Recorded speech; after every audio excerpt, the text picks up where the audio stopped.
அப்படின்றவங்க ஐடில தான் வேலை பார்த்துட்டு இருக்காங்க. இவங்களுக்கு 3 ஃப்ரெண்ட்ஸ் இருக்காங்க. இவங்கலாம் எப்பவுமே பார்ட்டி பண்ணிட்டு ஜாலியா தான் இருக்காங்க. இவங்க கூட வேலை பார்க்குற தீபாவும் ராகேஷும் கல்யாணமான புது ஜோடி. அதனால சாயந்தரமா பார்ட்டி பண்ணலாம்னு சொல்றாங்க. இப்போ ஈவினிங் அங்கே பார்ட்டியில் இவங்க எல்லாருமே ட்ரிங்க்ஸ் சாப்பிட்டுடுறாங்க. ராகேஷையும் வீட்டுக்கு போக சொல்லிட்டு தீபாவை இவங்க ரைடுக்கு கூப்பிட்டு போயிடுறாங்க. இப்போ ஒரு பழைய வீட்டில் தான் 4 பேருமே இருக்காங்க. எல்லாருமே மயக்கத்தில் இருக்காங்க.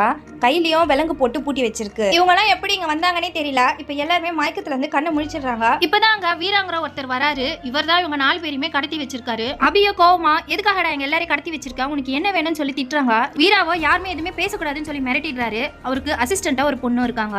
இப்ப வீரா பாக்கிறதுக்கே சைக்கோ மாதிரி இருக்கு. மூஞ்சில ஒரு மாஸ்க் போட்டுக்கிட்டு எதையும் வெட்டிட்டு இருக்காரு. இவங்க எல்லாம் போன அதே பார்ட்டிக்கு வீராவும் போயிருப்பாரு. இவங்க குடிக்கிற ட்ரிங்க்ஸ்ல மயக்க மாத்திரையா கலந்துட்டு இருப்பாரு. அது குடிச்சதாலதான் இவங்க மயக்கமாயிடுறாங்க. இங்க கடத்தி கொண்டு வந்து வச்சிருக்காரு. இப்ப அதுல இருக்க ஒருத்தவங்க ரெஸ்ட் ரூம் போறதுக்காக போறாங்க. அங்க ஒரு பொண்ணு அடிபட்டு இருக்காங்க.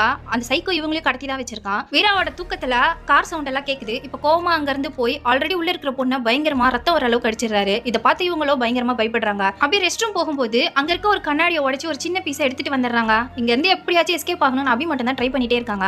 இப்ப அந்த கண்ணாடி துண்டை வச்சு அவங்க கையில இருக்க கட்டியும் கழட்டிடுறாங்க. வீரா கிட்ட அசிஸ்டண்டா இருக்கிற அந்த பொண்ணு அபி கை கட்டு கழட்டி தான் இருக்குன்றதா கண்டுபிடிச்சிருப்பாங்க. கட்ட கட் பண்றதுக்கு வச்சிருந்தா அந்த சின்ன கண்ணாடி துண்டை கூட இவங்க எடுத்துட்டு போயிடுறாங்க. அப்பதான் ரூம்ல சுத்தி பார்த்தா அங்க ஒரு கேமரா இருக்கிறது தெரியுது. வீரா 24 ஹவர்ஸும் அந்த கேமராவை செக் பண்ணிட்டு தான் இருக்காரு. அபி இப்ப வீரா கிட்ட கோவமா என் கை கட்ட கழட்டி விடுங்கன்னு சொல்றாங்க. இப்ப அவங்களும் கழட்டி விட்டுடுறாங்க. அபி வீராவை அடிக்க போறாங்க. ஆனா அவங்களால அடிக்கவே முடியல. நைட் எல்லாரும் தூங்கிட்டு இருப்பாங்க. ஆனா அபி மட்டும் 12 மணிக்கு முழிப்பு வந்து எழுந்துக்கிறாங்க. கை கட்டி இல்லாம இருக்கிறதால அங்க இருக்க ஒரு டார்ச் லைட் எடுத்து வெளியே எப்படியாச்சும் எஸ்கேப் ஆகலான்னு போறாங்க.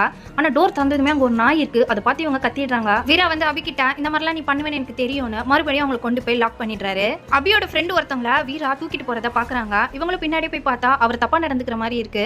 தீபாக்கு அங்க ஒரு பிரேஸ்லெட் கிடைக்குது. அது வேற யாரும் இல்ல, ராகேஷ்க்கு இவங்க கிஃப்ட் பண்ணதுதான். இப்ப அதை பார்த்ததுமே இவங்க பயங்கரமா அழ ஆரம்பிக்கிறாங்க. தீபாவும் ஒவ்வொரு டோரா திறந்து பாக்குறாங்க. அதுல ஒரு டோருக்குள்ள இருந்து ராகேஷ் கீழே விழுறாரு. அவர் இறந்து போயிருப்பாரு. அந்த சைக்கோ தான் இவரை கொலை பண்ணிட்டான்னு இப்ப தீபா பயங்கரமா அழறாங்க.